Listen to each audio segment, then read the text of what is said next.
The silver frame crashes to the marble floor, and I'm on my knees trembling. Not from fear of my new employer's wrath, but because the golden-eyed pup staring back at me from the oil painting is wearing the same torn ear and crescent-shaped birthmark as the boy who once shared my threadbare blanket in St. Lucia's orphanage. My hands shake as I reach for the broken glass. Ash. The name tears through me like a wound that never healed. "What are you doing?" I jerk upward, my palm slicing against a shard. Blood wells, bright red against my skin, but I barely feel it, because standing in the doorway of the private gallery is him. Older, sharper, wrapped in an expensive suit that probably costs more than I'll make in a year. But him. I'm so sorry, Mr. Thornwood. My voice comes out small, omega soft. Everything I've trained myself to be in the presence of alphas. I was dusting, and the frame, it just... Answer my question.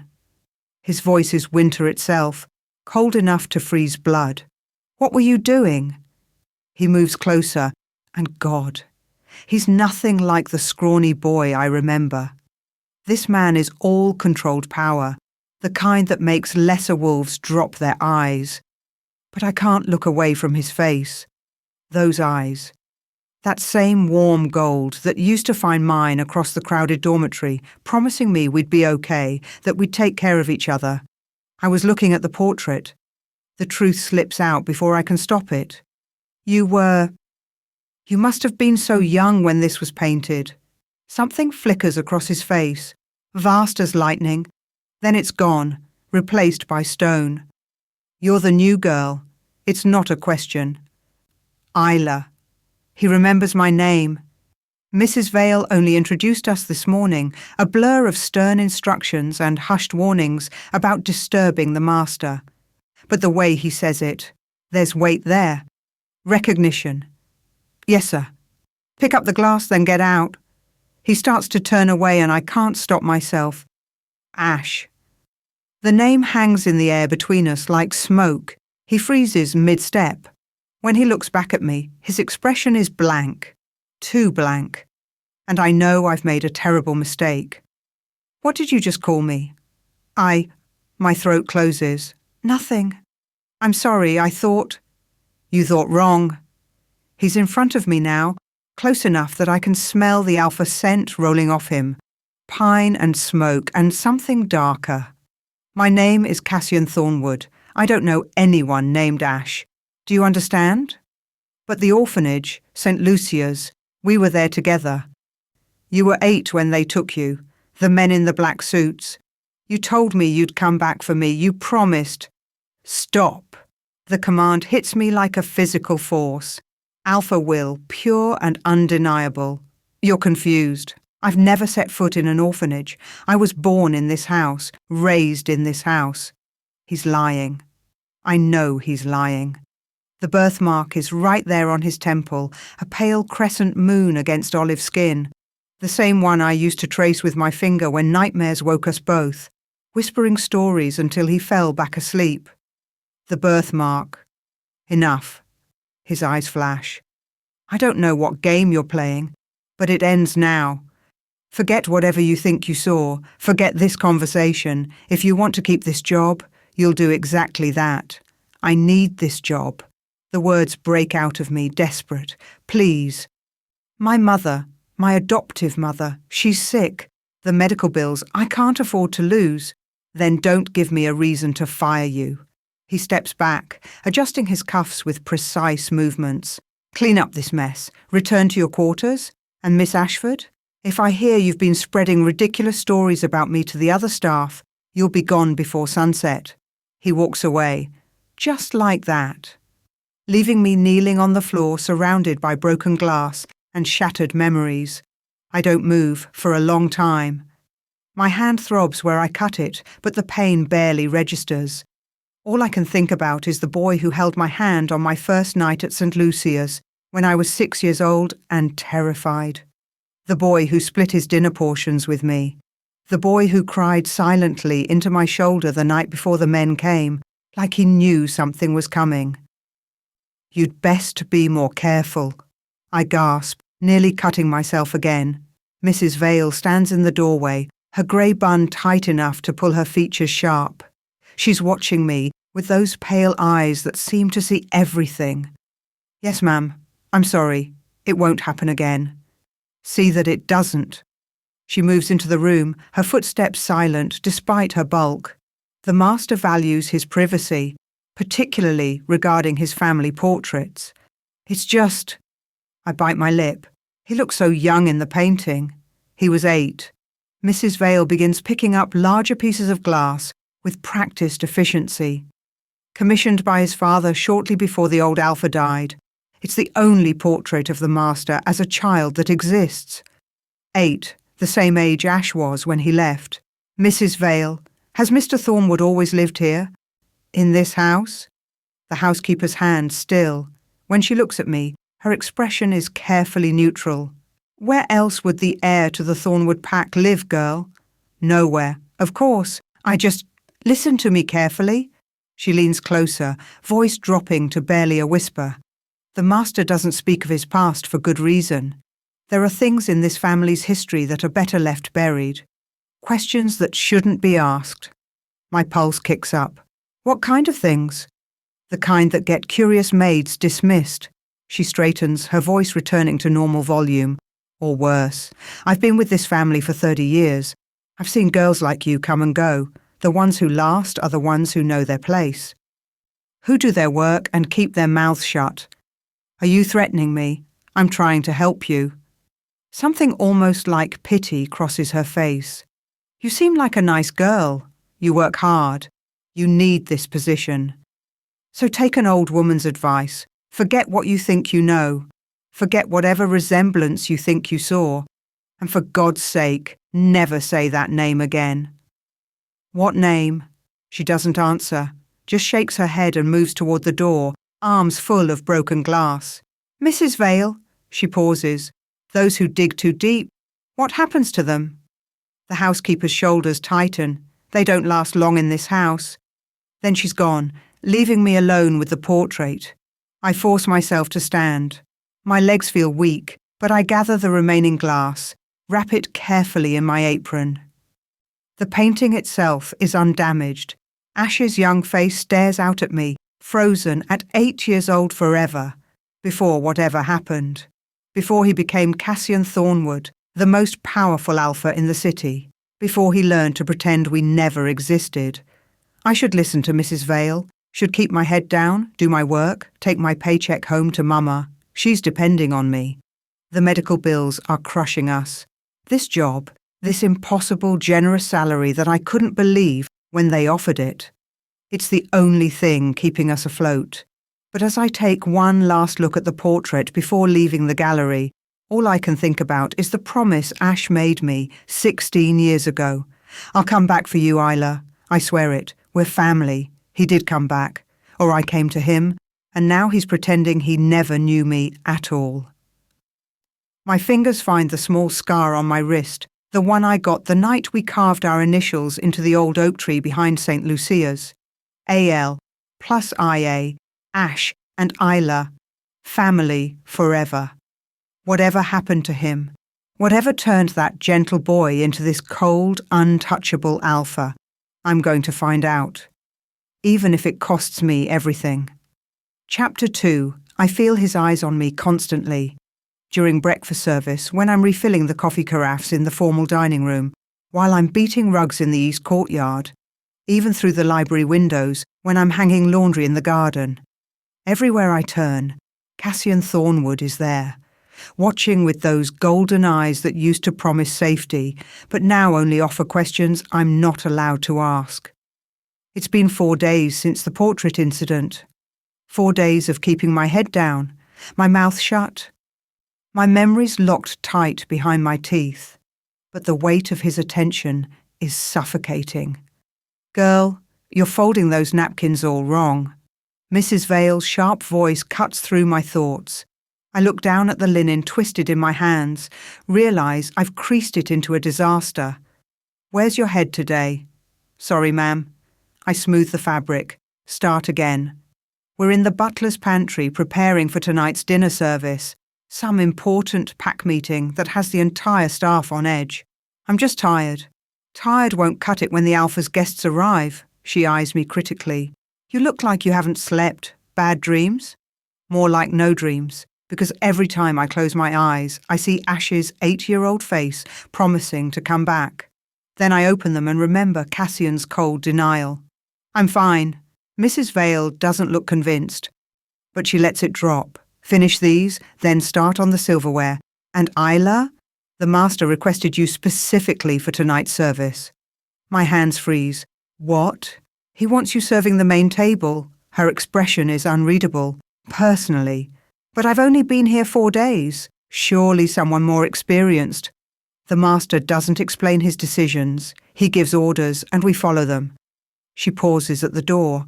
Wear your formal uniform, keep your eyes down, and whatever you do, don't speak unless spoken to. These aren't just any wolves. They're territory holders. Alphas with power enough to ruin this pack if they choose. After she leaves, I have to grip the counter to steady myself. Why would Cassian want me anywhere near his important guests? Unless he's testing me. Seeing if I'll break, if I'll say something about St. Lucia's in front of witnesses. Or maybe he wants to keep me close, where he can watch. The formal dining room gleams under crystal chandeliers. 20 place settings of gold-rimmed china, sterling silver that probably costs more than my life. I move through the preparations like a ghost, hyper-aware of every movement, every breath. The guests arrive precisely at 8. I recognize some from newspapers. Powerful alphas and their mates, dressed in designer clothes that whisper wealth. They talk about territory disputes, shipping contracts, political alliances, the kind of conversations that shape cities. Cassian sits at the head of the table, commanding the room without trying. He's changed into a tailored black suit that makes him look even more untouchable. Every inch, the powerful alpha. Nothing like the boy who used to share his dessert with me. I'm pouring wine when I feel it again. That prickling awareness. I glance up, and his eyes are on me. Always on me. The glass in my hand trembles slightly. Careful, he says softly. That's a 1947 vintage. Yes, sir. I finish pouring, move to the next guest. My skin burns where his gaze followed. The dinner drags on for hours. Course after course. Endless political posturing disguised as pleasant conversation. I'm exhausted, my feet aching, when Cassian finally stands and taps his glass for attention. Before we conclude tonight's business, I have a matter of some delicacy to discuss. His voice carries effortlessly across the room. I'm seeking information about a children's home that operated in the city approximately 15 years ago. Sound provided. Lucia's orphanage. The wine bottle I'm holding nearly slips from my grip. What is he doing? Unfortunately, the facility burned down 3 years ago. A complete loss. The building, the records, everything. He pauses, and I swear he looks directly at me. I'm willing to pay handsomely for any information about the children who lived there, the staff who ran it, or the families who adopted from it. An older alpha with silver hair speaks up. Why the interest, Thornwood? Thinking of charity work? Personal reasons. Cassian's tone discourages further questions. If anyone has connections to former staff or residents, I'd appreciate an introduction. The conversation moves on, but my mind is racing. The orphanage burned, all records destroyed. That means there's no official proof Cassian was ever there. No proof that Ash existed. No proof I'm telling the truth. My hands shake as I clear plates. Does this make me valuable? The only living witness to his past? Or does it make me a liability, someone who needs to disappear like those records did? I'm in the kitchen helping with the wash-up when Mrs. Vale appears in the doorway. The master wants to see you, his private study, now. My stomach drops. Did I do something wrong? Just go. The walk to Cassian's study feels like a death march. The halls are dim. Most of the staff retired for the night. My footsteps echo on marble, too loud in the quiet. His door is open. He's standing at the window, silhouetted against the city lights beyond, holding a glass of amber liquid. "Come in. Close the door." I obey, my heart hammering. Up close, I can see the tension in his shoulders, the tightness around his eyes. He looks exhausted beneath the alpha authority. "Do you know why I announced that tonight?" He doesn't turn around. "About St. Lucia's?" "No, sir. Because I needed to see who would react. Which of my so-called allies would show too much interest in my past?" Now he turns, and the look in his eyes steals my breath. "And I needed you to understand something. The orphanage didn't just burn, Isla. It was burned."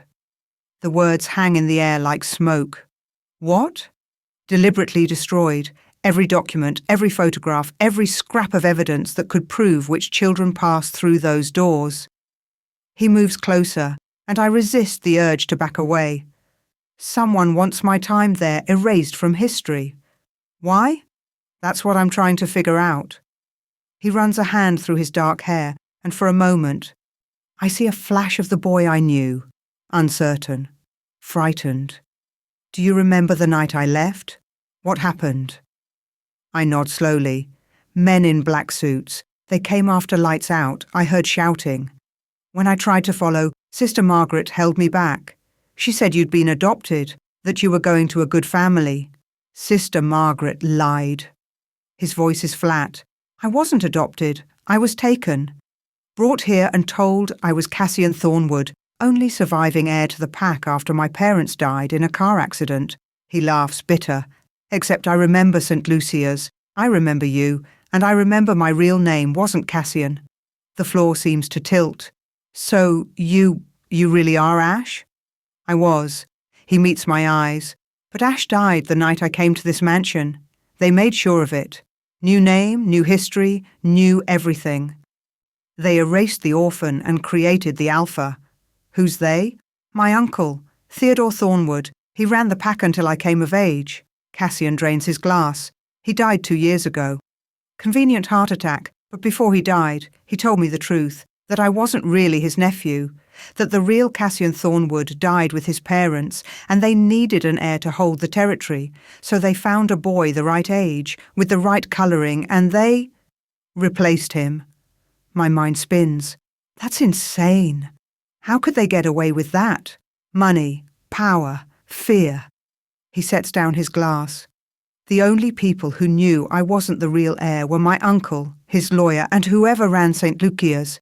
Now they're all dead and the orphanage is ash. Not all of them." My voice comes out whisper soft. "I know. Exactly." He's close now. Close enough that I can see gold flecks in his irises.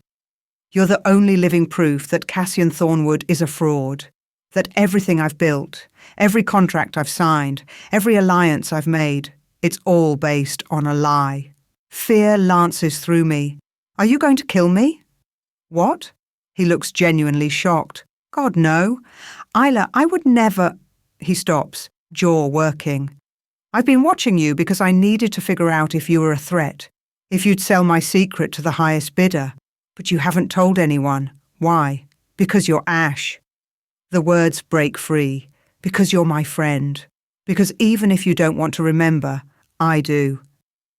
Something cracks in his carefully controlled expression. For a heartbeat, I see the boy beneath the alpha, vulnerable, lonely, desperate. "I remember everything," he says quietly.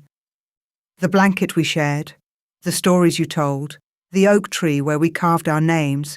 I remember promising I'd come back for you."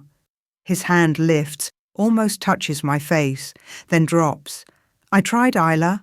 When I turned 18 and took control of the pack, I searched for you. But St. Lucia's was already gone, and you disappeared into the system."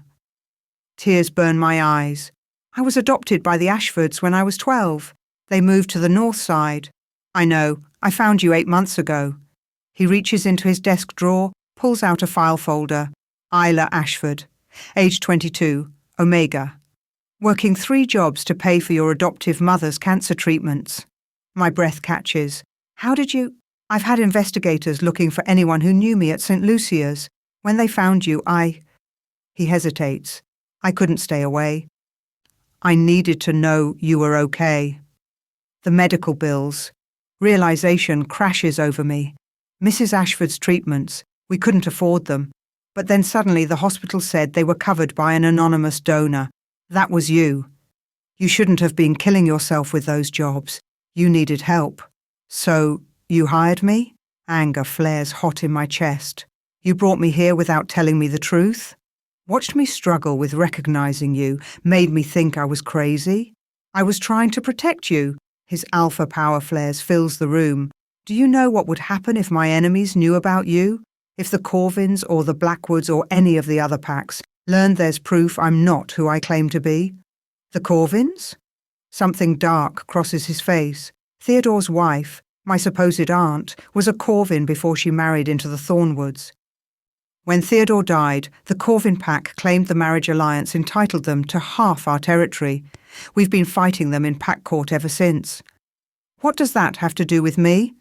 Everything. He moves to his desk, picks up an envelope I hadn't noticed. This arrived today, addressed to you, care of Thornwood Mansion. My hands tremble as I take it. The paper is expensive, cream-coloured. No return address. Inside is a single-type note. The Omega, who knew the pup, knows too much. Leave Thornwood, or we'll make sure your mother's treatment stop permanently. The blood drains from my face. How did they... Someone at tonight's dinner. Cassian's voice is cold fury. Someone who realised you reacted when I mentioned St. Lucia's. They're moving faster than I expected. My mother is safe. I've already tripled her security.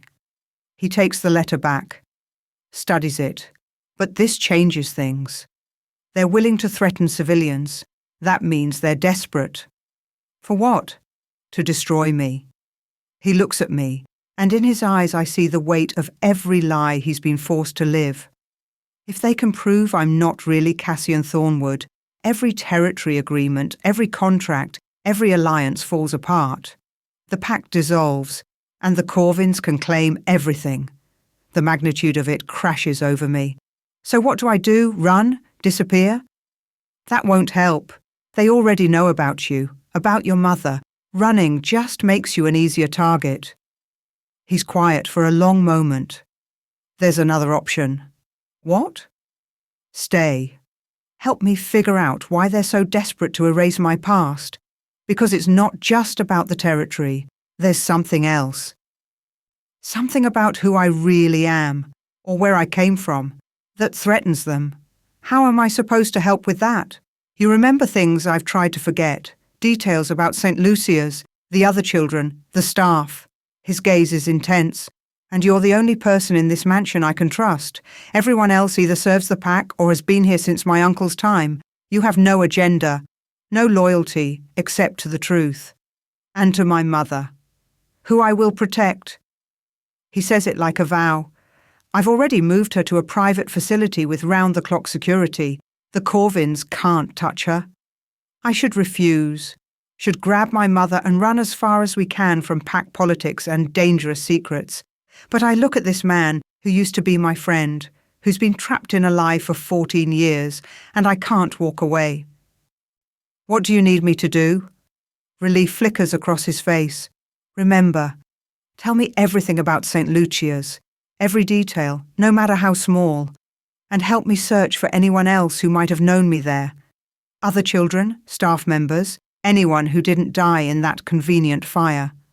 Okay, I take a shaky breath. But I need something in return. Name it. The truth, all of it. No more watching me from shadows or testing my loyalty. If we're doing this together, I need to know everything. He extends his hand. When I take it, his grip is warm and strong and achingly familiar. Partners. Partners. As we shake, I feel the weight of what we're agreeing to. This isn't just about uncovering his past anymore. It's about survival. His, mine, maybe the entire pack's. The Corvins have shown their hand, and they're willing to destroy anyone who gets in their way, including the girl who once shared a blanket with a boy named Ash. I'm lying in my narrow bed in the servants' quarters when I hear the soft knock. It's past midnight. The house quiet except for the settling of old wood and distant city sounds. "Come in," I whisper. Cassian slips through the door like smoke. In the darkness, without the expensive suits and alpha authority, he looks younger, more like the boy I knew. "Can't sleep?" I ask. Kept thinking about the oak tree. He sits on the edge of my bed, careful to maintain distance. "Do you remember what you told me that night, when we carved our initials?" I smile at the memory. "I said we were making a promise, that no matter what happened, we'd always be family." "Family," he repeats softly. I haven't had that in a long time. "You have it now." I reach out, find his hand in the darkness. His fingers curl around mine, tentative, like he's forgotten how to accept comfort. "We're going to figure this out, Ash. I promise." "Cassian," he corrects gently. "Ash is dead. He has to be for now, until we understand what we're fighting." "Then Cassian," I squeeze his hand. "But somewhere in there, my friend is still alive. I know it." We sit in the darkness, holding hands like we did as children. And despite the threats, the danger, the impossible odds, I feel something I haven't felt since the night he disappeared. Hope. Outside my window, the city glitters with 1,000 lights. Somewhere out there, the Corvins are plotting. But here, in this quiet moment, we're just two orphans who found each other again. And this time, I won't let anyone take him away. Chapter 3. The nightmares start 3 days after the threat letter arrives. I dream of fire, of St. Lucia's burning, children screaming, and Ash's small hand slipping from mine as flames swallow him whole. I wake gasping, my nightgown soaked with sweat, and find Cassian standing in my doorway. "Again?" His voice is rough. He looks like he hasn't slept either. Shirt unbuttoned, hair dishevelled, shadows under his eyes. "I'm fine." I sit up, pulling my blanket around me. "You don't have to check on me every time." I can feel it. He steps into the room, and I notice he's barefoot. Vulnerable in a way the powerful alpha never allows. "Your fear, your panic, it wakes me from 3 floors away." "That's impossible." "I know." He runs a hand through his hair, frustrated. "But it's happening anyway. Every emotion you feel, I feel it too, like an echo." My heart pounds.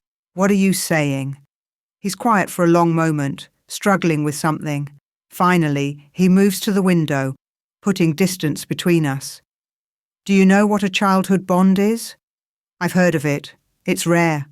When wolf pups form a connection before their first shift." I remember whispered stories from the other orphans, tales of children who became inseparable, who could sense each other's feelings. But those are just stories. They're real. His reflection in the glass looks haunted. And we formed one, you and me, at St. Lucia's. The world tilts. "That's not possible. We were just friends." We were 6 years old, scared, alone. We clung to each other for survival. He turns to face me. "You don't remember because you're an Omega. Your wolf sleeps deeper. But I remember the exact moment it happened. You were crying because one of the older boys stole your dinner. I gave you mine, and you looked at me with those wide eyes and said, 'You're my person now.'" The memory surfaces, hazy but real. That feeling of absolute certainty that Ash and I belonged together, that we were family in a way that transcended blood. "And then you were gone," I whisper. "They ripped me away before the bond could fully form." His jaw clenches. Incomplete bonds are dangerous. They're supposed to fade without reinforcement. But ours didn't. It went dormant, waiting. Until I came here. Until you walked into my house and looked at me with those same eyes. He moves closer, and I can feel something humming between us. Energy, recognition, fate. Every day you're here, the bond strengthens. I can sense you in the house. I know when you're tired, stressed, afraid. And when you're close, he doesn't finish, but I feel it too. That magnetic pull when he enters a room. The way my pulse jumps, my skin heats. I'd thought it was just attraction, the normal Omega response to a powerful alpha, but it's more than that. Deeper. "Is that why you were watching me?" My voice shakes. Because of the bond? Partially. He stops an arm's length away like he's afraid to get closer. But also because you're in danger, Idler. The Corvins aren't just after proof I'm a fraud. They want you specifically. Why? Because they know about the bond. Or they suspect. His expression darkens. An incomplete bond is proof of my past. Proof I existed as someone else before I became Cassian Thornwood. But more than that, your leverage. The bond makes you my greatest weakness. The weight of it crashes over me. So Mrs. Vale was right. You're keeping me close because I'm useful. No, the word cracks like a whip. He closes the distance between us, grabs my shoulders. I'm keeping you close because the thought of losing you again makes me want to burn the world down. Because every instinct I have screams at me to protect you. Because you're mine, Isla, and you always have been. His eyes are wild, more wolf than man. The alpha dominance rolling off him should terrify me, but instead I feel safe, seen. Then tell me the truth, I demand. All of it. Who are you really? Why were you at St. Lucia's? He releases me, steps back, breathing hard. My father was Edward Thornwood, but my mother wasn't his wife. She was a Omega from the lower city, a scandal, a liability. His voice turns bitter. When she got pregnant, my father paid her to disappear. She took the money and ran, but she kept me, raised me alone for 5 years. What happened to her? Car accident. At least that's what the police said. He laughs without humour. More likely, someone in the pack found out about me and made sure the problem went away.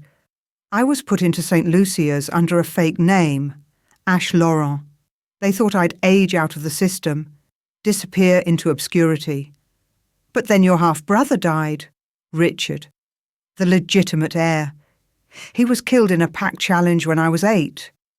Cassian moves to my window, stares out at the darkness. Suddenly, my father had no heir, no way to pass the territory legitimately. So he sent his brother, Theodore, to find me, to drag me back and force me into a life I never wanted. The pieces fall into place. That's why they burned St. Lucia's, to erase any evidence you existed before, and killed anyone who knew, Sister Margaret, the social workers, the lawyers who handled my placement. His hands curl into fists. They were thorough. But they missed me. They thought you were adopted out, untraceable. And maybe He hesitates. Maybe I made sure they didn't look too hard. Even then, part of me couldn't let you go completely. Warmth blooms in my chest. Dangerous and sweet. Cassian. A crash from downstairs cuts me off, shouting. Then the sharp crack of gunfire. Cassian moves before I can blink, shoving me behind him. Stay here. Lock the door. What's happening? They're here. His eyes flash gold, his wolf rising. The Corvins are attacking. More gunshots, screaming. The house erupts into chaos. I'm not leaving you.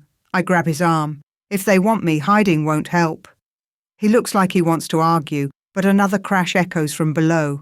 Stay behind me. Don't leave my sight. We rush into the hallway. Other staff members are emerging from their rooms, confused and frightened. Cassian's authority fills the space, commanding without words. Get to the safe room, he orders. Now. They scatter. We head for the main staircase, but voices float up from below. Harsh, aggressive. At least 6 wolves, maybe more. Where is she? A man's voice cold as winter. Where's the Omega?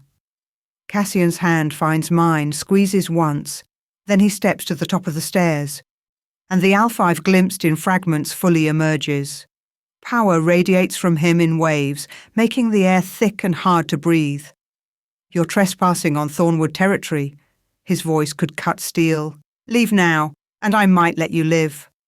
The wolves below spread out, big men with hard faces and military precision.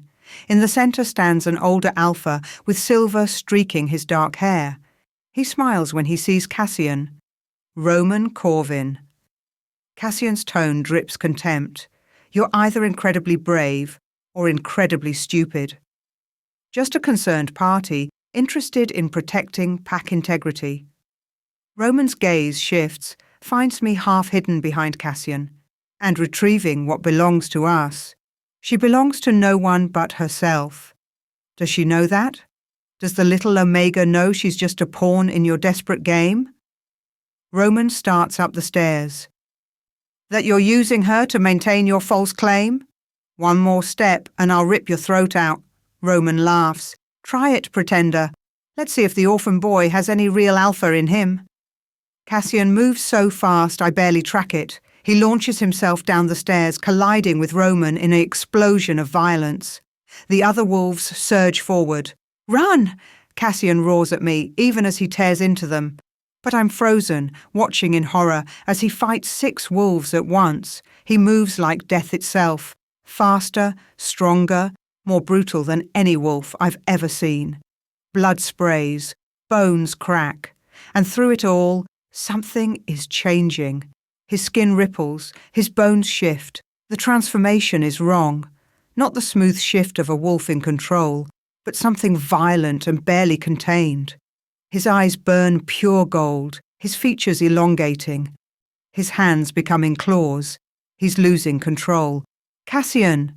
I scream his name and his head snaps toward me. That moment of distraction costs him. Roman lunges, drives a blade into Cassian's shoulder. He roars, a sound more beast than man, and the partial shift accelerates. What emerges isn't fully wolf or fully man. It's something caught between, something wrong and powerful and terrifying. The creature that was Cassian turns on Roman with savage fury. I should run. Every survival instinct screams at me to get away from the monster tearing through the Corvin wolves. But I see past the violence to the pain underneath. The boy who was ripped from everything he knew and forced to become something he never wanted to be. Ash, I use his real name, move toward him instead of away. Ash, it's me. It's Isla. The creature's head turns. Gold eyes find mine, wild and lost. You're safe now. I keep my voice soft, gentle. I'm here. You don't have to fight anymore. For a heartbeat, nothing happens. Then, slowly, the violence drains from him. His breathing slows. The partial shift begins to reverse, bones cracking back into human form. Roman takes advantage of the moment. He grabs me from behind, knife to my throat. Shift back, Thornwood, he commands, or I open her artery. Cassian snarls, but he's trembling with the effort of maintaining control. Blood pours from his shoulder wound. The other Corvin wolves are down, but not dead, groaning on the floor.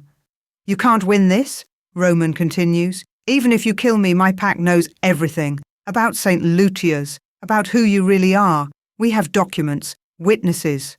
You're lying, Cassian grits out. The orphanage burned. Some records survived, and there's one witness you forgot about. Roman's breath is hot against my ear. The doctor who delivered you, who signed your original birth certificate, Dr. Helena Voss. She's been very cooperative. Cassian's face goes ashen. Helena's dead. Her death was staged. We've had her in protective custody for 2 years, waiting for the right moment. Roman's knife presses harder. I feel a trickle of blood. Here's how this works. You step down as Alpha, sign over all Thornwood territories to the Corvins, and maybe, we let your little Omega live. Don't. I find Cassian's eyes. Don't give them anything. Isla. He's going to kill me either way. Strength. I didn't know I had flows through me. Maybe it's the bond. Maybe it's my own will. But I'm not going down without a fight. Don't let them win. Something shifts in Cassian's expression, pride, determination, love. He nods once. Then several things happen at once. I slam my head back into Roman's nose. He staggers, grip loosening. Cassian lunges forward, but before he reaches us, Mrs. Vale appears at the top of the stairs with a gun. Get down, she screams. For a wild moment, I think she's helping. Then she fires, not at Roman, but at Cassian. The bullet catches him in the chest. He drops, blood blooming red across his white shirt. No! I tear free from Roman, throw myself toward Cassian. Mrs. Vale descends the stairs. gun still trained on us. I'm sorry, child, but the Corvins pay better than the Thornwoods. You've been spying this whole time. Betrayal burns through me. For 2 years.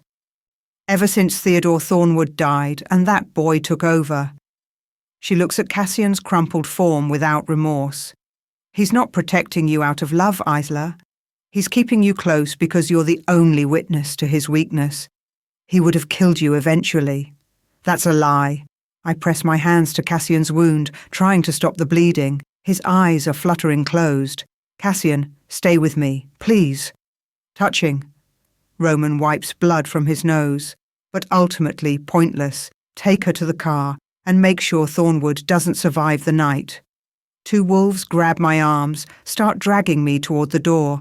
I fight, screaming, but they're too strong. Isla, Cassian's voice barely a whisper. The bond. Use it. I don't know how. Trust yourself. Trust us. His eyes close, and something inside me shatters. The bond, dormant and incomplete for so many years, explodes to life. I feel Cassian's pain, his fear, his desperate need to protect me. But I also feel his strength, the raw alpha power that's been forced into submission by years of trauma and lies. And I push back.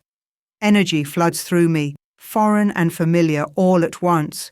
The wolves holding me cry out, release me like I've burned them. Power, Cassian's power, or maybe our combined power, radiates from me in waves. What the hell? Roman backs away. I don't understand what's happening, but I don't question it. I run back to Cassian, gather him in my arms. His blood soaks my nightgown, but his eyes open. There she is, he breathes, my fierce Omega. Don't you dare die on me. Tears stream down my face. Not again, I won't lose you again. You won't. His hand lifts, cups my cheek. The bond is complete now. You'll always be able to find me. Sirens wail in the distance. The Corvin wolves look at each other uncertainly. Retreat, Roman orders. We have what we need. Let the pretender bleed out. They flee like shadows. Mrs. Vale follows, pausing only to look back at me with something like regret. I warned you, she says. You should have run when you had the chance. Then she's gone. I'm alone with Cassian, his blood pooling on the marble floor, his breathing shallow. Help, I scream. Someone help us. Footsteps thunder. Security guards finally arrive, followed by the remaining staff. Someone calls for an ambulance, but all I can focus on is Cassian's face, growing paler by the second. Stay with me, I whisper, pressing my forehead to his. Please, Ash, stay. Always. His eyes drift closed. Always yours.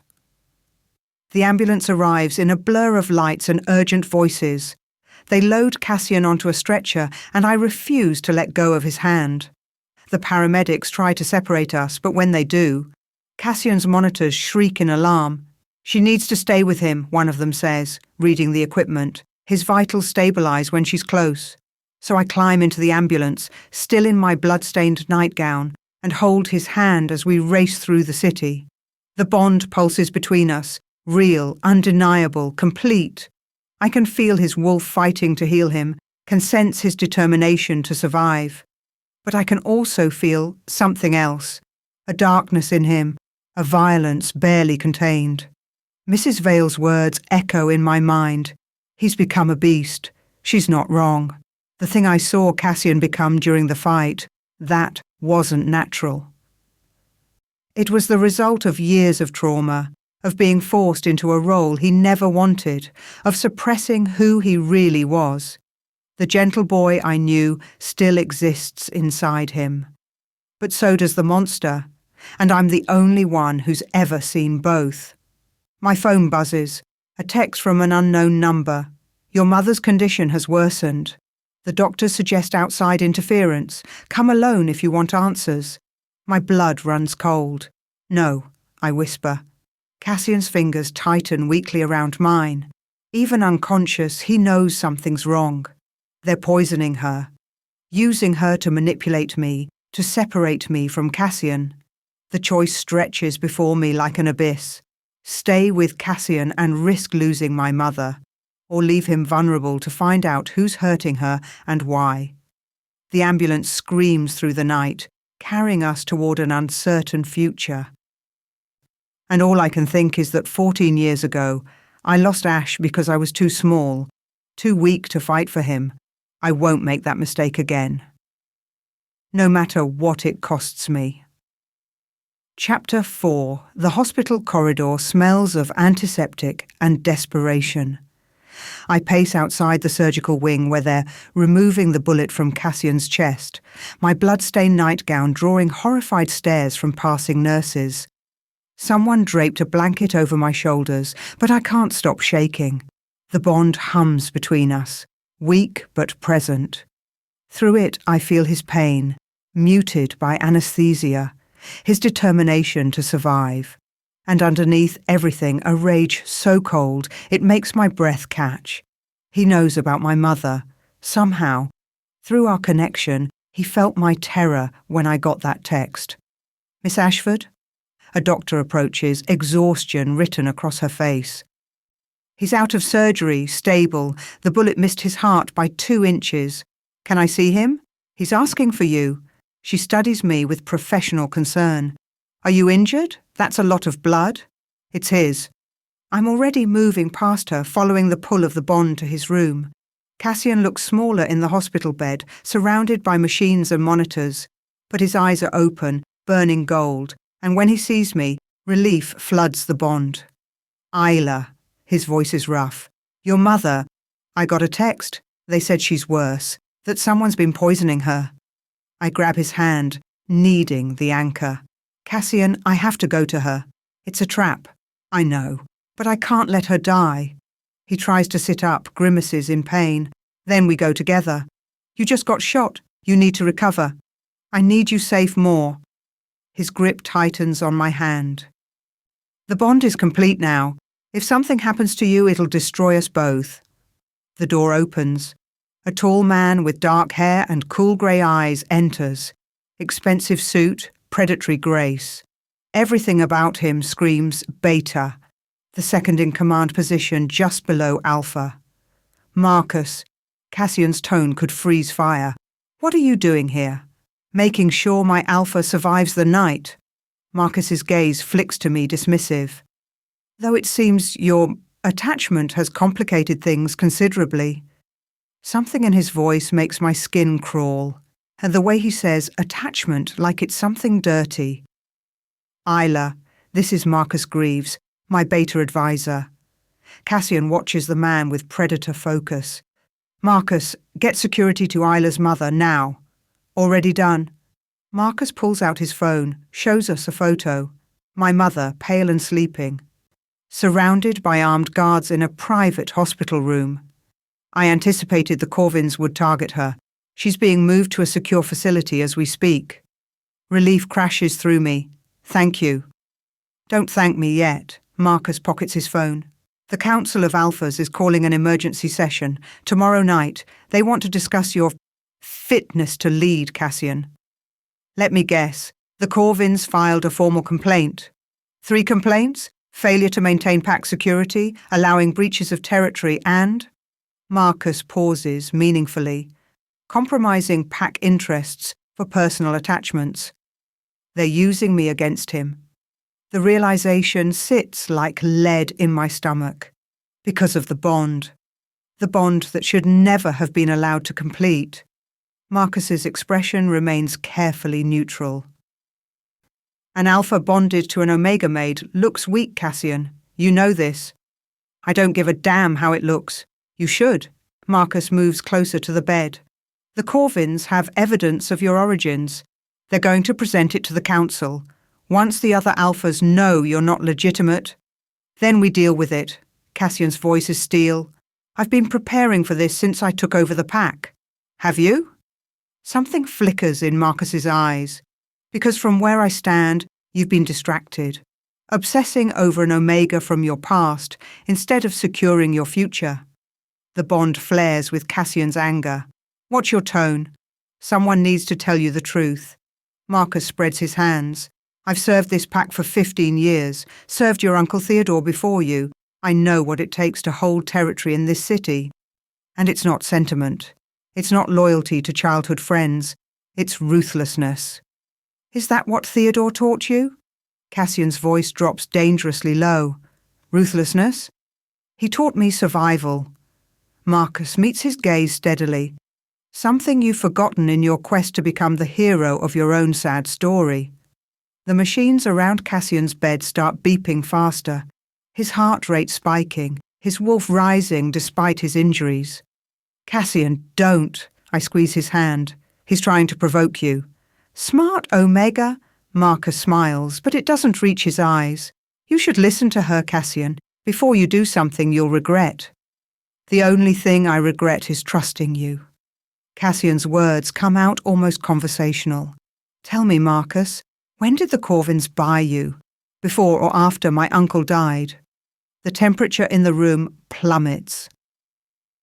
Marcus's careful neutrality cracks, revealing something cold and calculating underneath. I don't know what you're talking about. Don't you? Cassian shifts in the bed, ignoring his wounds. You're the only person outside this room who knew about Isla's mother. The only one who could have told the Corvins where to find her, and you've been pushing me to abandon her since the moment she arrived. Because she's a liability? No. Cassian's voice turns to gravel. Because she's the only person in this entire mansion who gives a damn about me instead of the territory I represent. And that terrifies you, doesn't it? Because if I have someone loyal to me personally, I don't need advisors who serve their own interests. Marcus's hand drifts toward his jacket. I see the movement, see the shape of a gun underneath. Cassian. He's faster than a man who just had surgery should be. Cassian lunges from the bed, rips the IV from his arm, and has Marcus slammed against the wall before I can blink. Who's poisoning her mother? Cassian's voice is barely human. Tell me, or I'll rip it out of you. You can't touch me. Marcus chokes out. Pack law. The council. Fuck the council. Cassian's hand wraps around Marcus's throat. Answer the question. It was insurance. Marcus gasps for air. The Corvins needed leverage, a way to control the Omega. They have someone at her mother's facility. Slow-acting poison, undetectable unless you know what to look for. Horror floods through me. For how long? 6 months. Marcus's eyes meet mine, and I see the truth there. The calculation. Since before you were hired. We needed you vulnerable, desperate. Needed you to need this job badly enough that you'd do anything to keep it. The pieces click into place. My mother's sudden decline. The anonymous donor covering her bills. That was Cassian. But Marcus made sure she kept getting worse, kept me trapped. You bastard! The words tear from me. She's dying because of you. She's dying because she's useful. Marcus manages a smile, even while Cassian's choking him. Just like you're useful. Just like Cassian's orphanage past is useful. We're all just pieces on a board, sweetheart. The sooner you accept that. The crack of bone breaking cuts him off. Cassian's wolf fully emerges, and Marcus goes limp in his grip. For a moment, nobody moves. Then Cassian drops the body, and I see Marcus's head hanging at an unnatural angle. Dead. Oh God. My voice sounds distant. Cassian, what did you do? What I should have done the moment I suspected betrayal. He's breathing hard, blood seeping through his hospital gown from reopened stitches. He poisoned your mother. He would have killed you next. But Pack Law, you're supposed to bring him before the council for trial. You can't just execute your own beta. I can. I did. His eyes find mine, still more wolf than man. And I'd do it again. The door bursts open. Security guards flood in, stop short when they see Marcus's body. Behind them, more pack members crowd the hallway, drawn by the commotion. Alpha Thornwood killed Beta Greaves, someone whispers. The news spreads like wildfire. Cassian straightens, ignoring his wounds, and addresses the crowd with absolute authority. Marcus Greaves was a traitor working with the Corvins. He orchestrated the poisoning of an innocent woman and plotted against this pack. I executed him under Alpha Right. Alpha Right hasn't been invoked in 50 years, one of the guards says. The council will never accept this. Then the council can challenge me themselves. Cassian's gaze sweeps the room, but I will not apologize for protecting what's mine. Anyone who has a problem with that can leave my territory, now. No one moves, but I see it in their faces, doubt, fear, judgment. He just weakened his position catastrophically, and they all know it. Get me a phone, Cassian orders, and someone find out who's been poisoning Mrs. Ashford. I want them brought to me alive. The pack members scatter to follow orders, but the damage is done. By morning, every alpha in the city will know Cassian Thornwood executed his own beta without trial. My mother is moved to a facility so secure it makes Fort Knox look accessible. The doctors identify the poison, a rare compound that mimics natural illness.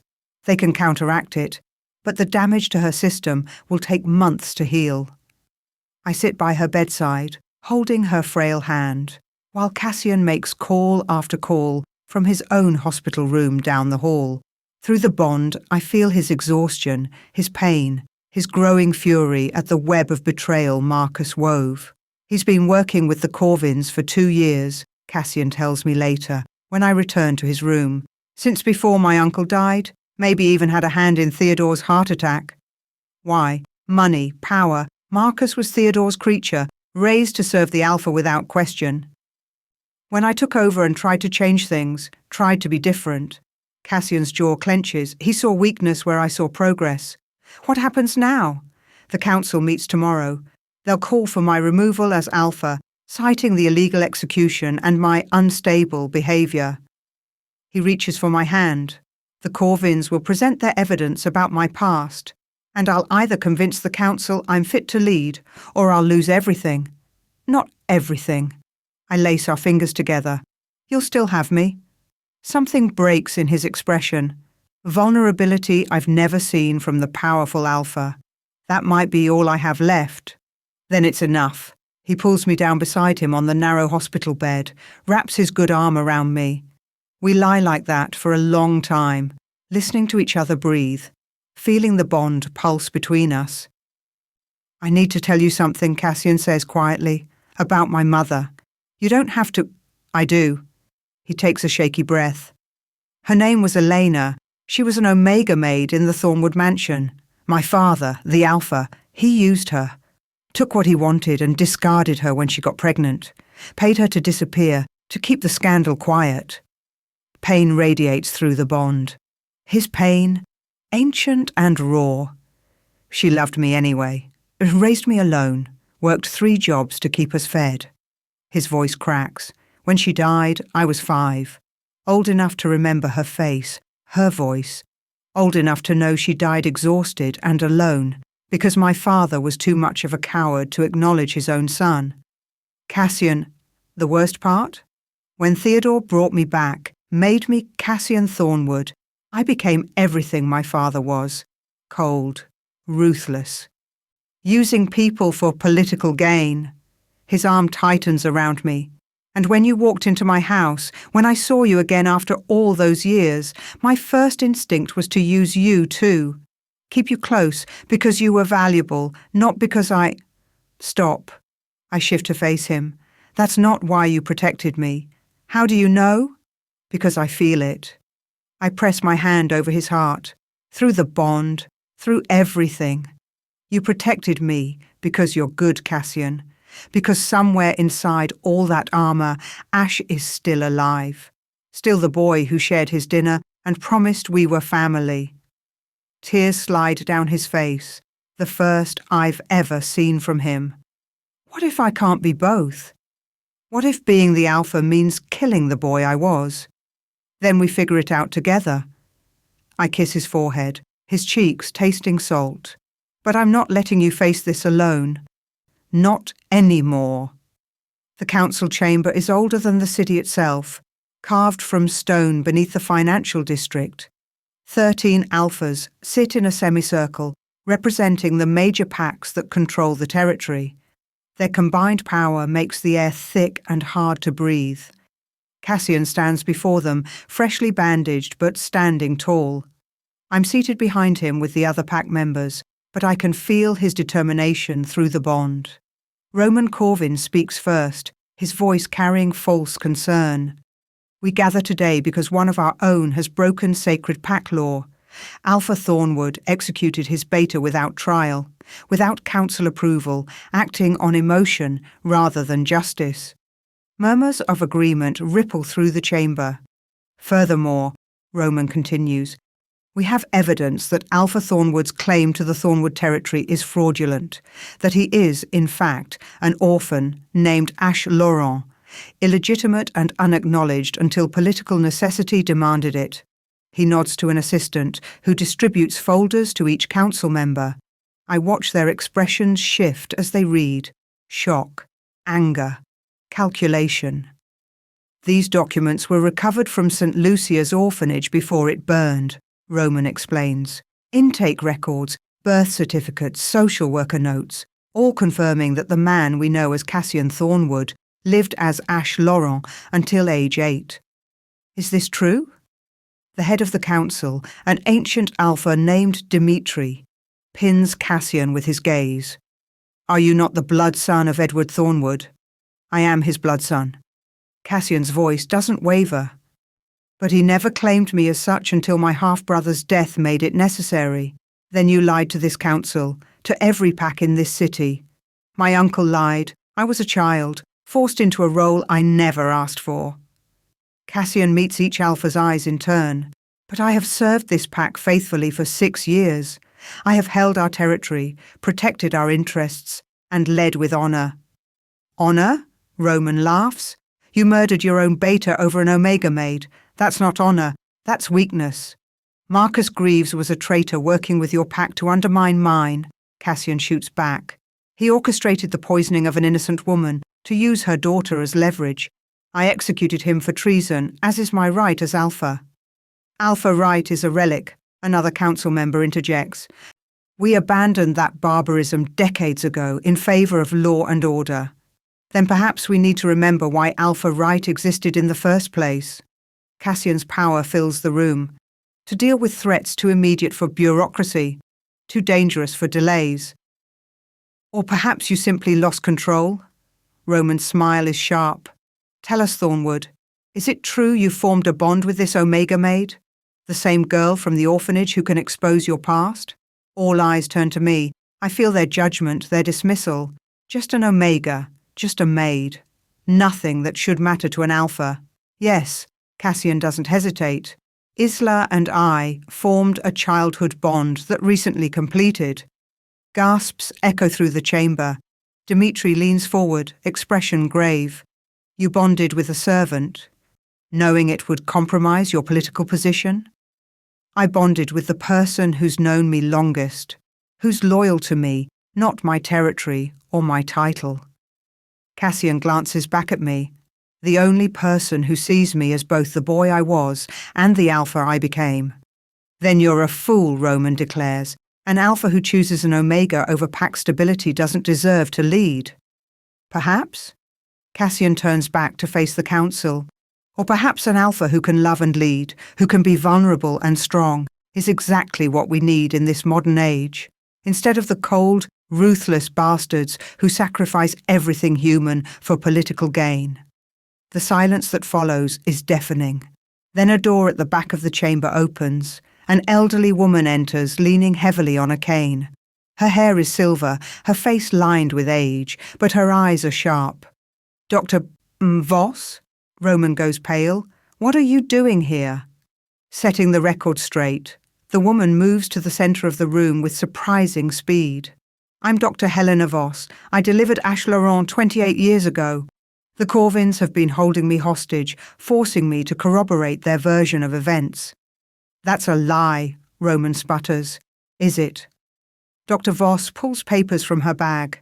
These are the real records from St. Lucia's, the ones I saved before the orphanage burned, and they tell a very different story than what the Corvins want you to believe. She hands the documents to Dimitri, who reads them with growing interest. According to this, Dimitri says slowly. Elena Laurent, Cassian's mother, didn't just disappear.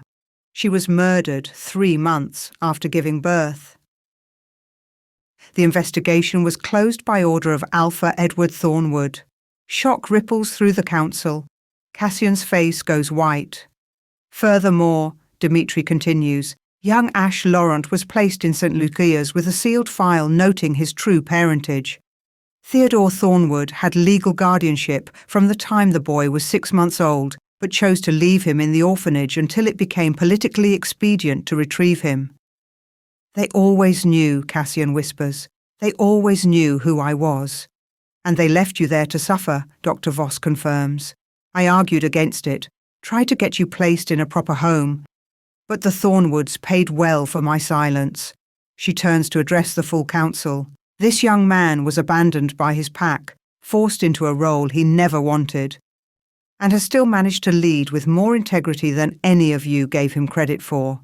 If you strip him of his territory for finally standing up to corruption, then you're no better than the alphas who left him to rot in that orphanage. Dimitri studies Cassian with new eyes. Why didn't you tell us this? Why maintain the fiction? Because I thought it would make me weak. Cassian's shoulders slump slightly. I thought if anyone knew I was the unwanted bastard, the orphan boy playing dress-up, I'd lose everything. So I became what everyone expected. Cold, controlled, unbreakable. His eyes find mine. Until someone reminded me that vulnerability isn't weakness, that the person I was matters just as much as who I've become. The bond flares between us, bright and warm. I stand without thinking, move to his side. May I speak? I ask Dimitri. An Omega has no voice before the council, Roman objects. Let her speak, Dimitri counters. I want to hear what makes an alpha risk everything for a maid. I face the semicircle of power, these alphas who could destroy us with a word. But I feel Cassian beside me, feel our bond giving me strength I never knew I had. You say Cassian is weak because he bonded with me, that his attachment to an Omega maid shows poor judgment. I meet each alpha's gaze, but I was there when he was Ash, when he was just a scared boy with nothing but his heart. And even then, he was loyal. He shared his food with hungry children. He protected the smaller kids from bullies. He promised me we were family. And he never broke that promise, even when he had every reason to forget I existed. That was a child's promise, Roman dismisses. No, it was character. I don't back down. Character that followed him from that orphanage into this alpha seat. Yes, he executed Marcus Greaves, but he did it to protect an innocent woman from a traitor. That's not weakness. That's exactly the kind of strength we need in our leaders. Strength tempered with compassion. Power paired with humanity. Pretty words. Another alpha scoffs, but the Omega bond still compromises him. Then let me show you how wrong you are. The words leave my mouth before I fully understand them. But through the bond, I feel Cassian's surprise, his fear, his fierce pride in me. The bond doesn't weaken him, I continue. It makes him stronger. Because now he fights not just for territory or power, but for something worth fighting for. Someone who knows all his scars and loves him anyway. Roman stands abruptly. Enough of this sentiment. The council should... Explosions rock the chamber. The walls shake. Stone dust raining from the ceiling. Screams echo as wolves flood through the doors. Corvin pack members armed and attacking. Ambush! Someone shouts. Chaos erupts. The council members shift, their alphas rising to defend their territory. Cassian pulls me behind him as wolves clash around us. Stay close, he orders. But I'm not hiding anymore. Through the bond, I feel our connection. Not just emotional, but physical. His strength flowing into me, my stability grounding him. We're not just connected, we're synchronized. Together, I say, and he understands. We move as one. When Cassian strikes, I'm there to guard his flank. When I'm threatened, he's already moving to intercept. The bond that was incomplete for so many years suddenly snaps into perfect alignment. and the power that floods through us is staggering. This is what a true bond is meant to be, not weakness, but multiplication. Two individuals becoming something greater together. Roman shifts into his wolf form, massive and grey, lunging for Cassian's throat. But Cassian meets him mid-air, and they collide in an explosion of fur and fury. I feel every blow Cassian takes, every moment of pain. But I also feel his determination, his rage, his absolute refusal to lose.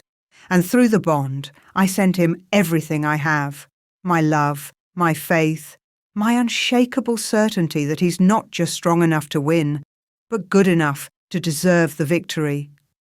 The fight is brutal and short. Cassian's jaws find Roman's throat, and the Corvin Alpha goes still. Submission or death? His choice. Roman shifts back, bloodied and beaten. I yield. Around the chamber the fighting stops. The Corvin wolves back away, seeing their alpha defeated. Dimitri, blood on his suit but otherwise unharmed, surveys the damage. It seems the Corvins came to disrupt this council by force, a serious breach of pack law. They were desperate, Dr. Voss says, from where she's sheltered behind an overturned table, because they knew the truth would destroy their claim to Thornwood territory. Dimitri nods slowly. He looks at Cassian, still in protective stance over Roman, and then at me beside him. His expression is unreadable. The council will deliberate on today's event, he finally says. But Alpha Thornwood, I will say this. You showed remarkable restraint in not killing Roman Corvin just now. That speaks to character Marcus Greaves clearly lacked. It's not an endorsement, but it's not a condemnation either. A glimmer of hope sparks in my chest. The council members file out to deliberate, leaving us in the destroyed chamber. Cassian finally releases Roman, who's dragged away by his pack. Then Cassian turns to me, pulls me into his arms despite his injuries, and holds on like I'm the only solid thing in his world. You were incredible, he whispers against my hair.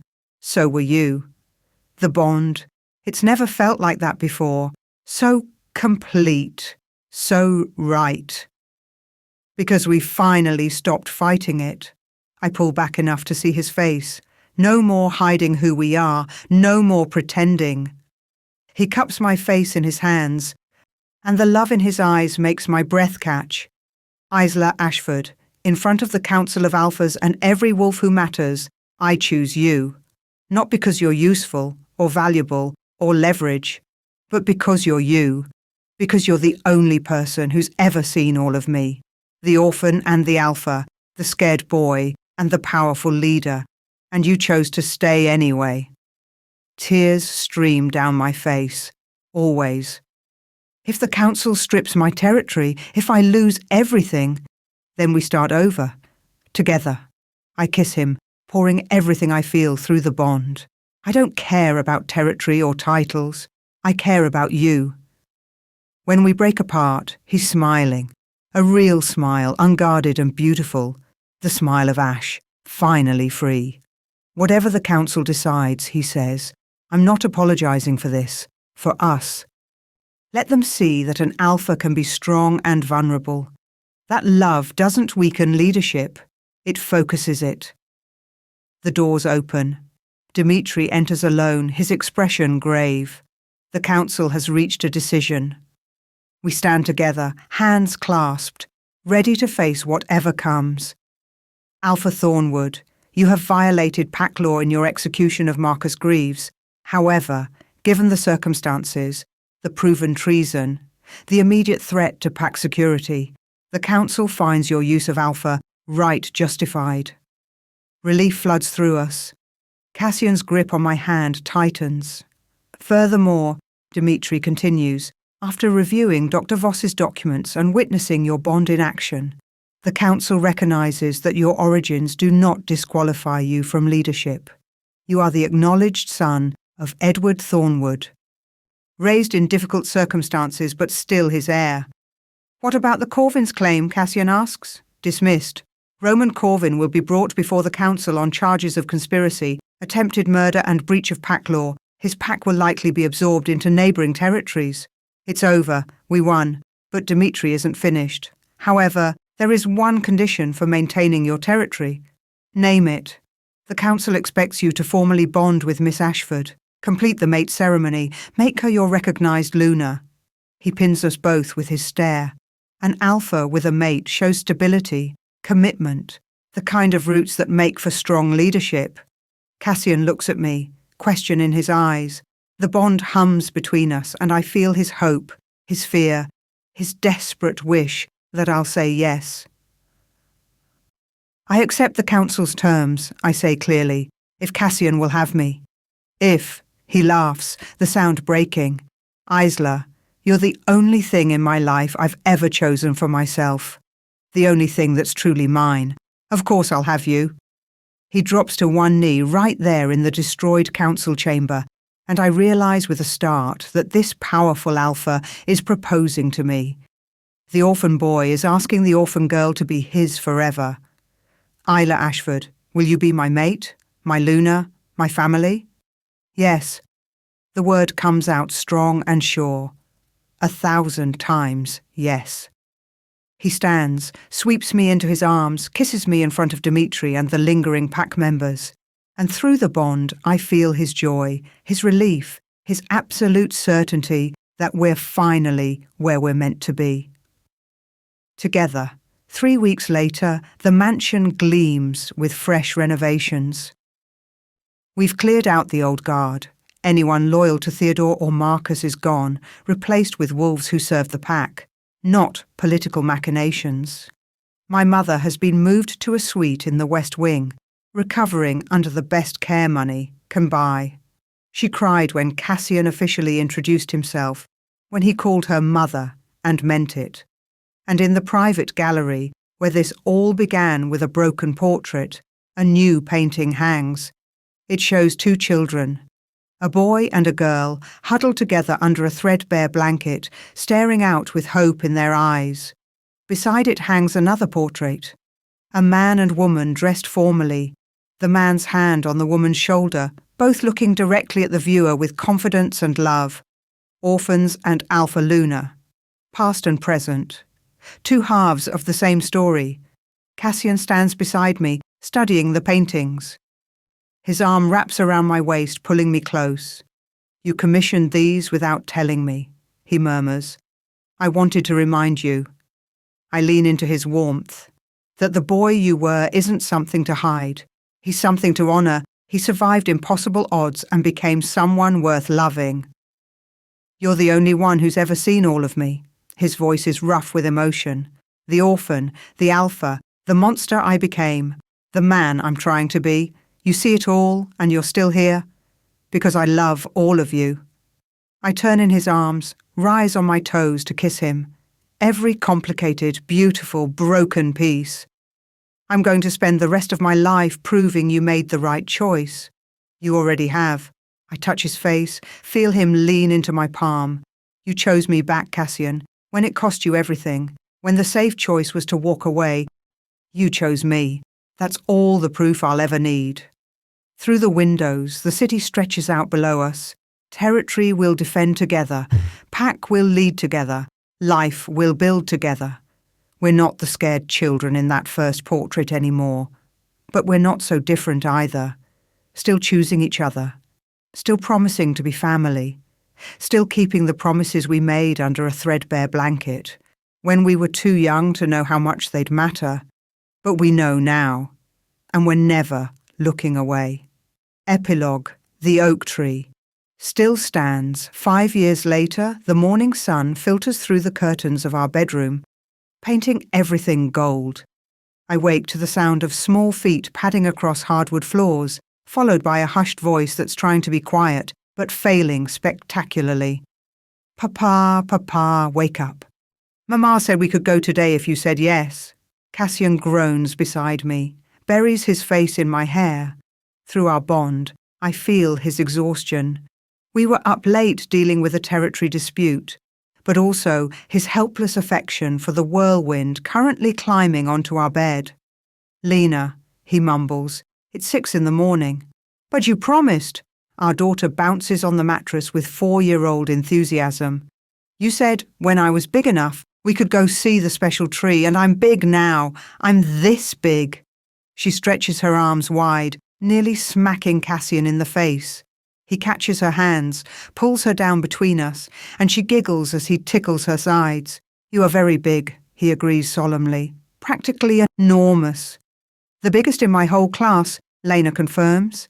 Then she turns those golden eyes, so like her father's, on me. Mama, tell Papa we have to go, please. I stroke her wild dark curls so much like mine, but with Cassian's natural wave. Your papa knows we're going. He's just being difficult because it's early. I am not difficult. Cassian props himself on one elbow, looking between us with mock offence. I am the alpha of one of the most powerful packs in the city. I am dignified and ticklish, Lena shouts, and launches herself at his ribs. What follows is chaos. Cassian laughing helplessly as our daughter attacks, me trying to rescue him but getting pulled into the fray. We end up in a tangle of limbs and blankets, all three of us breathless and grinning. Okay, Cassian finally surrenders. We'll go see the oak tree, but first breakfast. Even enormous girls need to eat. Lena cheers and scrambles off the bed, racing toward the door. I'm going to tell Grandma we're going. She said she wants to come too. As her footsteps thunder down the hall, Cassian pulls me close. Our daughter has your stubborn streak and your dramatic flair. I kiss his jaw. Are you really okay with this? Going back to St. Lucia's? The orphanage was rebuilt 3 years ago, not as an institution, but as a community centre. When we learned the land was being redeveloped, Cassian bought it. Now it's a place where underprivileged kids can get tutoring, meals and support. A place that honours what it was while becoming something better. I'm okay. He means it. I feel the truth through our bond. Especially doing it with you and Lena, with Mom. He still sometimes stumbles over calling my adoptive mother Mum, but she loves it every time. We get dressed and head downstairs, where the mansion is already alive with morning activity, but it's different now. Warmer. The staff smile more, laugh more. We've made this house a home instead of a monument.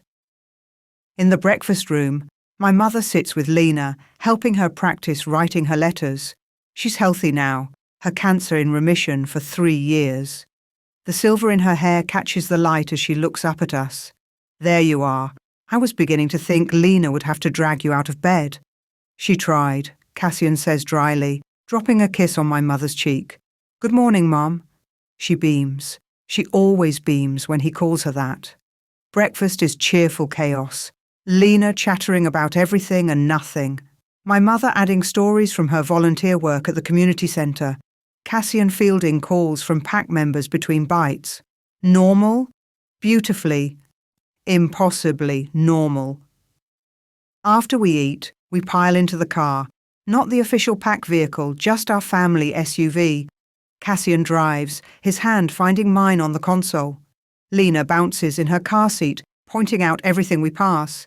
Is this where you and Papa lived when you were little? She asks as we pull up to the community centre. It is, I confirm. But it looked very different then. The new building is all windows and light, painted cheerful colours. Children's artwork covers the walls. Through the glass, I see kids working on projects, playing games, reading in cosy corners. But behind the centre, untouched by renovation, stands the old oak tree. We walk around the building, my mother taking Lena's hand while Cassian and I trail behind. The tree is massive, its branches spreading like protective arms.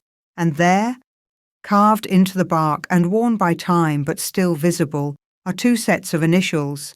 AL plus IA family forever. You carved that? Lena asks, tracing the letters with careful fingers. We did. Cassian kneels beside her. When your mama and I were just kids, we made a promise under this tree. That no matter what happened, we'd always be family. Like you and Mama are married? Even before that. I join them on the ground. We promised to take care of each other, to never forget each other, even when life tried to separate us. Did it work? Lena looks between us with those solemn golden eyes. The promise? Cassian glances at me, and through our bond, I feel everything. The love, the gratitude, the wonder that we found our way back to each other against impossible odds. It worked, he says softly. The best promises always do.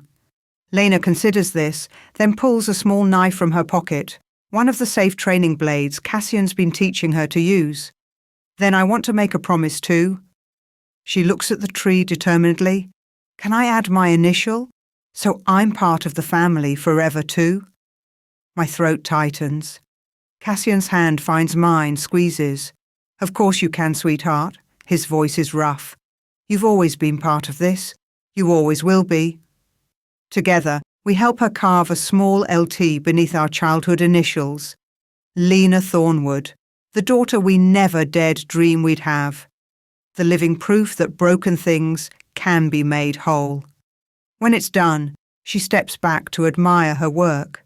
Now it's complete. All of us together. All of us together, I echo, pulling her into a hug. My mother snaps a photo on her phone, laughing through tears. Beautiful, all of you, so beautiful. A group of children spills out of the community centre, playing tag around the yard. One of them, a small girl with haunted eyes, stops when she sees us. She stares at Cassian with recognition. You're the Alpha, she says shyly, the one who built this place. Cassian smiles at her. I am. What's your name? Sophia. I come here after school. My mama works a lot, so Miss Angela helps me with homework. Miss Angela's wonderful. He crouches to her level. Do you like it here, Sophia? She nods enthusiastically. It's the best place ever. Sometimes I'm sad because we don't have much money and our apartment is small. But here I have friends and books and... She hesitates, then whispers like it's a secret. Here I matter. I see Cassian's composure crack. See the orphan boy he was, the one who felt invisible and forgotten, looking at this child who reminds him of himself. You matter everywhere, Sophia. His voice is gentle but firm. Not because of this place or any place, but because you're you. Don't ever forget that.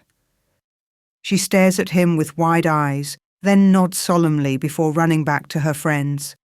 Cassian stands slowly, and I see him swipe at his eyes. Through our bond, I feel the ache in his chest, the wish that someone had told him those words when he was small and scared. You just did for her what you needed someone to do for you, I murmur, taking his hand.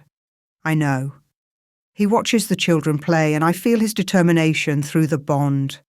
Every kid who comes through that centre is going to know they matter, that they're seen, that they have value beyond what anyone else decides to give them. You're a good man, Cassian Thornwood. I'm a man who got lucky. He pulls me close. I found you, twice, against odds that should have been impossible. Maybe it wasn't luck. I look up at him. Maybe it was always meant to be this way.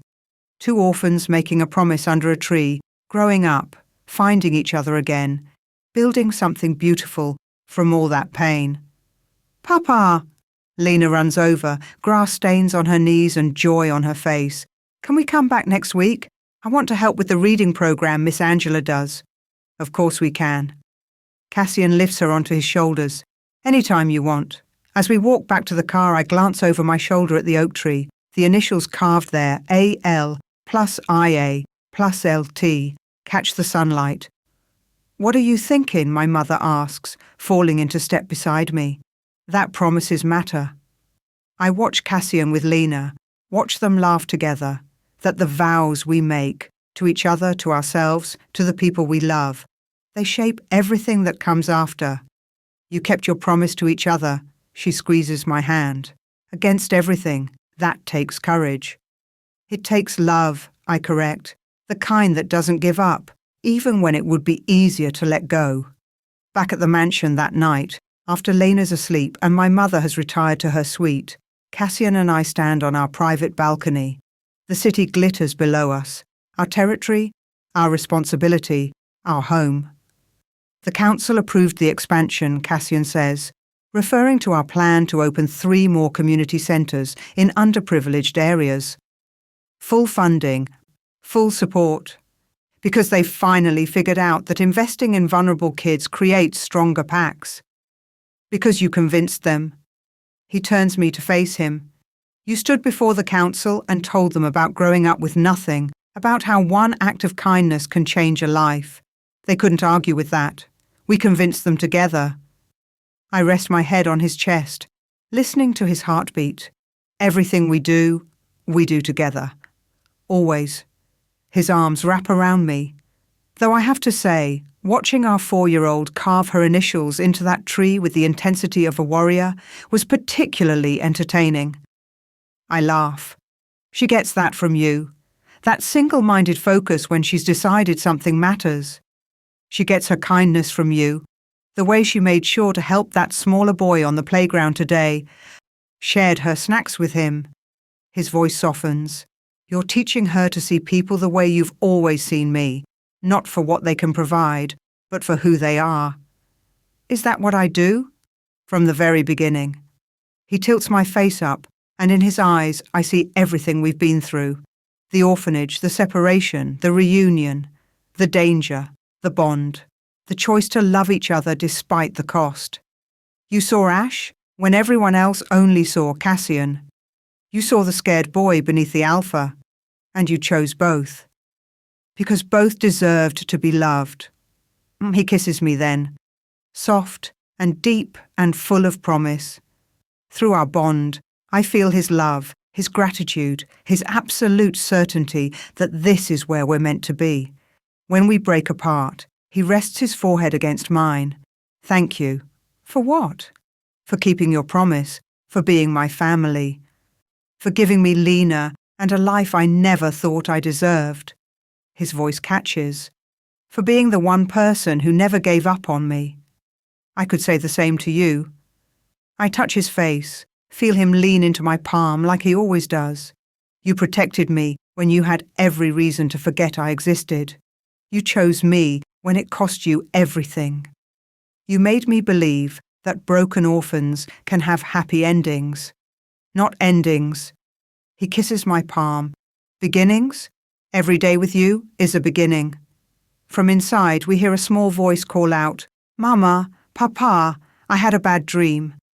We share a look, the universal parent communication of, whose turn is it? Then both move toward the bedroom together, because that's what we do. We face everything together. Lena's sitting up in bed, clutching her stuffed wolf. Tears streak her face. Hey, sweetheart. Cassian sits beside her, pulling her into his lap. What did you dream about? That I got lost and couldn't find you. She hiccups. That I was all alone and scared. Oh, baby.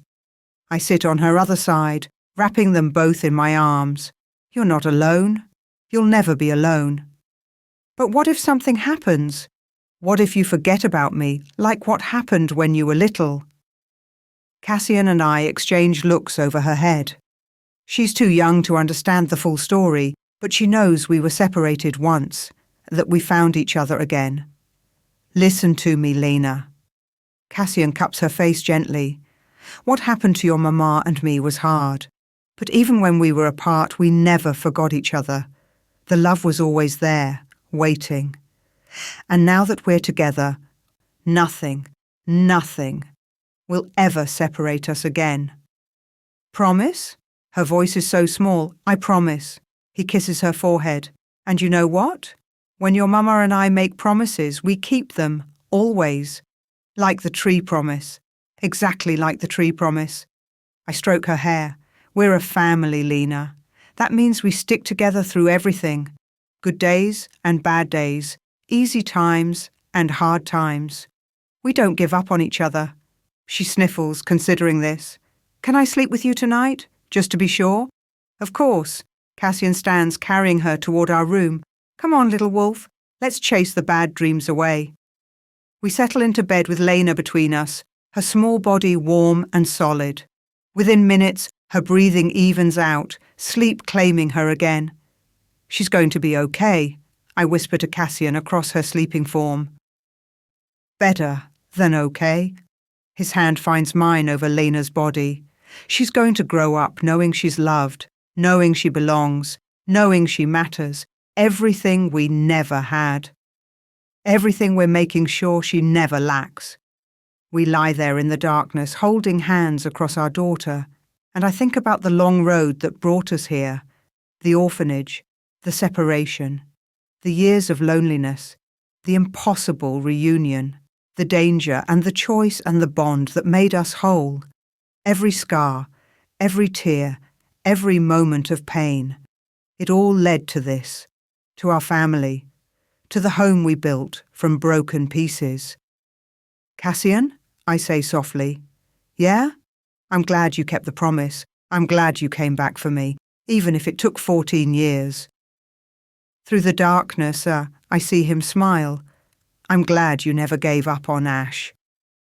Even when he was pretending to be someone else, he was always there, underneath everything. I saw him. I know. That's why I love you. Just one of the many reasons.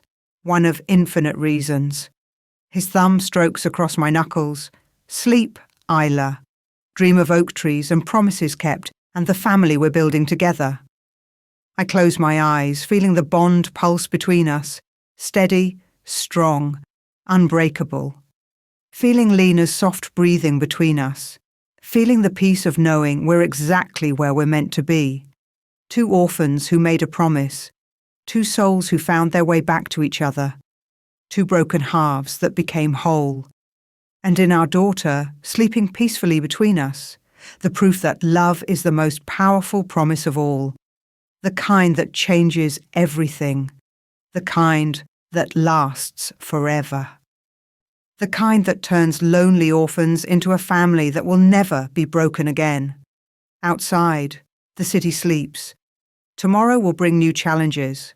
There are always challenges when you're leading a pack, raising a daughter, building a better world for vulnerable children. But tonight, we rest. Together, complete, the way we were always meant to be. The end. Thank you for listening to this story. Like, share, and subscribe for more.